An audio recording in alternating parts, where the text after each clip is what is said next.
মাননীয় অধ্যক্ষজি, আমরা এই সংবিধান সংশোধন আমাদের প্রয়োজন ছিল না, 73 থেকে চলছে। কেন এনেছি আমরা?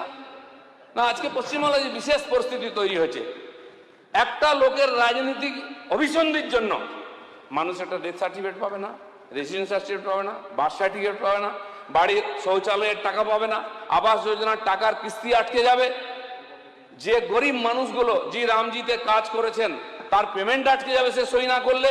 এই অনুমতি আমরা দিতে পারি না, সেই ক্ষমতা আমরা ছিনিয়ে নেবই।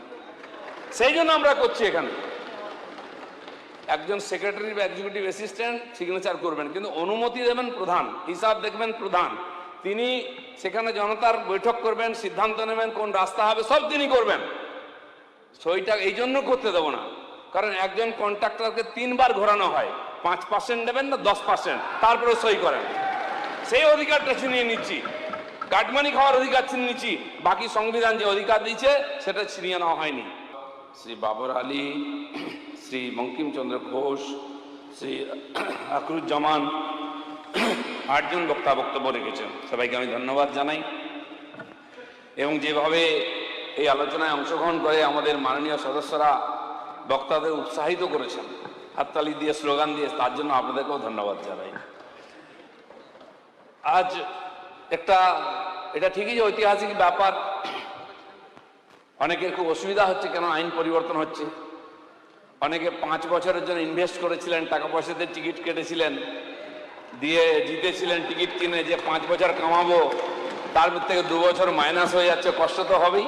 এখনো ঋণ শোধ হয়নি, কয়েক লাখ টাকা দিয়ে টিকিট কিনেছেন, সেটা আমরা টিএমসির আমলে শুনতাম, তার নেতারা বলছে এত লাখ টাকায় পঞ্চায়েতের টিকিট, এত লাখ টাকায় সমিতির, এত লাখ টাকায় জেলা পরিষদের টিকিট, সে ঋণ এখনো সহজ হয়নি, আর হাতে ঝুনঝুনি, স্বাভাবিক অসুবিধা হবেই। কিন্তু আমি বলছি এই যে পঞ্চায়েত ব্যবস্থা, এটা কোনো নূতন নয়, এটা সিপিএম আনেনি, এটা টিএমসি আনেনি। ভারতের প্রাচীনতম ব্যবস্থা, বিশ্ব যখন প্রশাসন জানতো না, সময় তৈরি হয়নি, তখন ভারতবর্ষে পঞ্চায়েত ব্যবস্থা ছিল। পঞ্চায়েত মানে 5 জন ছিলেন, পঞ্চপ্রধান বা পঞ্চপরমেশ্বর। আমাদের যে গ্রাম ছিল, গ্রামে 4 জাতির লোকেরা থাকতেন, 4 জাতির 4 প্রতিনিধি, যদি ট্রাইবেল থাকতেন একজন, তার থেকে ট্রাইবেল প্রতিনিধি থাকতেন। এই পঞ্চপ্রধান গ্রামের যে কোনো সমস্যা, আইনগত, অর্থগত, সামাজিক সমস্যা, তারা সমাধান করতেন। এটা হচ্ছে বিকেন্দ্রীকৃত শাসন ব্যবস্থা। তখন হয়তো গণতান্ত্রিক কনসেপ্ট ছিল না, কিন্তু এর চেয়ে ভালো গণতন্ত্র বিশ্বে হতে পারে না। তো 5 জনের জায়গায় আমরা তো 2 জনকে নিয়ে এসেছি, এক্সিকিউটিভ অ্যাসিস্ট্যান্ট আর সেক্রেটারি, 1 জন থেকে 2 জন করছি, এ তো বিকেন্দ্রীকরণ হলো। তো এর চেয়ে বিকেন্দ্রীকরণ হয় না। আসলে একটা স্লোগান বাংলার পঞ্চায়েতে খুব পপুলার, উপরে ভগবান আর নিচে প্রধান। এই প্রধানের জন্য যারা কান্নাকাটি করছেন না, তাদের কিছু বিশেষ ব্যাপার আছে। এই প্রধানকে শক্তিকরণ করতে দেবো না আমরা। পঞ্চায়েত বিকেন্দ্রীকরণ মানে সাধারণ মানুষের মধ্যে ক্ষমতার বিকেন্দ্রীকরণ হওয়া উচিত। সেই পঞ্চায়েতে যদি 10,000 লোক থাকে, 10,000 লোককে আমরা শক্তিশালী করতে চাই, তার হাতে গণতান্ত্রিক অধিকার দিতে চাই, একজন চোর প্রধানকে নয়। আর সেই জন্য এই বিল নিয়ে এসেছি। আর জেনে রাখুন, এই বিলে কোনো পরিবর্তন হচ্ছে না, কারো অধিকার ছিনিয়ে নেওয়া হচ্ছে না, কোনো ব্যবস্থার পরিবর্তন হচ্ছে না।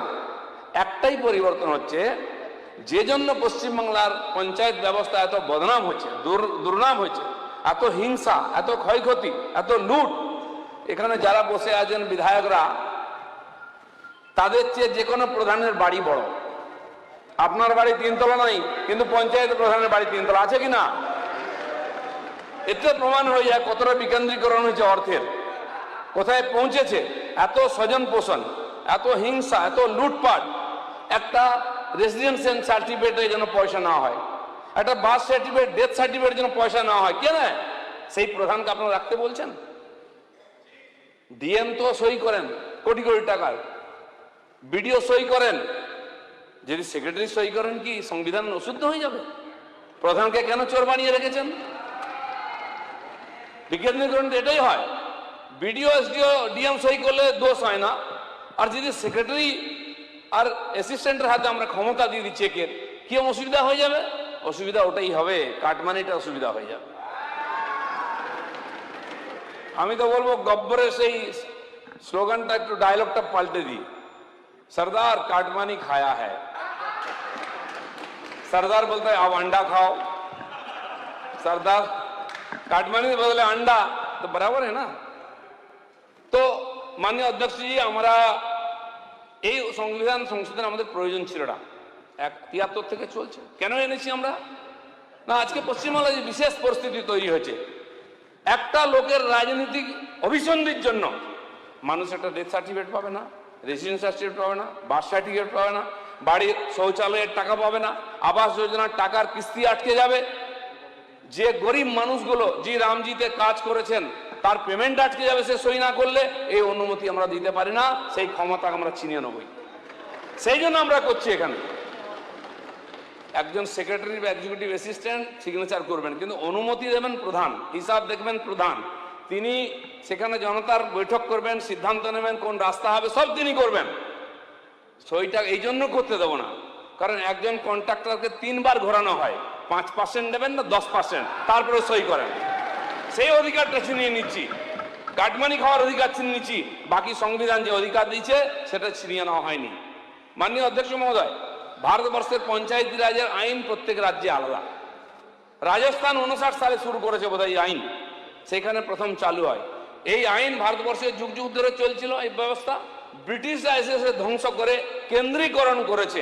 একটা সাহেব একটা বিরাট অফিস চালাবে, তার কাছে সব ফাইল আসতে হবে, তার হাতে মুঠোই থাকবে ক্ষমতা।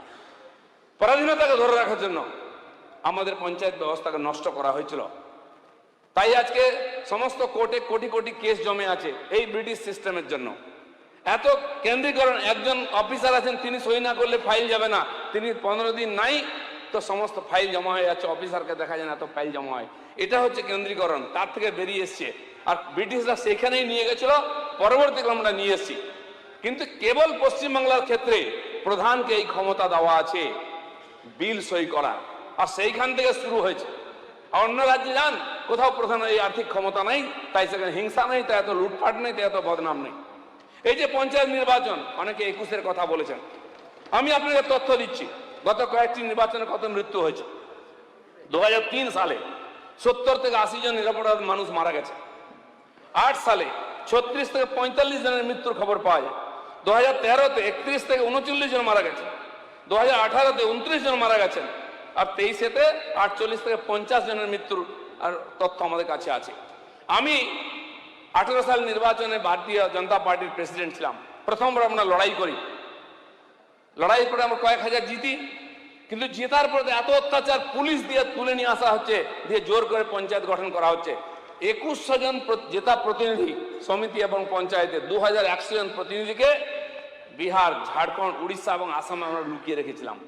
তার মধ্যে 60% মহিলা ছিলেন। 1 মাস 1.5 মাস যতদিন না, আর যতক্ষণ না আমাদের লোকেরা ফিরে আসছে তাদেরকে তুলে আনা যাবে বলে বোর্ড গঠন করা হচ্ছিল না। তার মধ্যে গর্ভবতী মহিলারা ছিলেন, তারা হসপিটালে যেতে পারেননি, ক্যাম্পে সন্তান প্রসব করেছেন। এই অমানবীয় অবস্থার পরিবর্তন চাই, তাই আমরা এখানে আজকে এই বিল নিয়ে এসেছি। এই অবস্থা দেখেছি আমরা 23-এও তার চেয়ে কম হয়নি। গুন্ডা পুলিশ মিলে আটকানো হচ্ছে, নমিনেশন করতে দেওয়া হচ্ছে না, মারপিট করে মাথা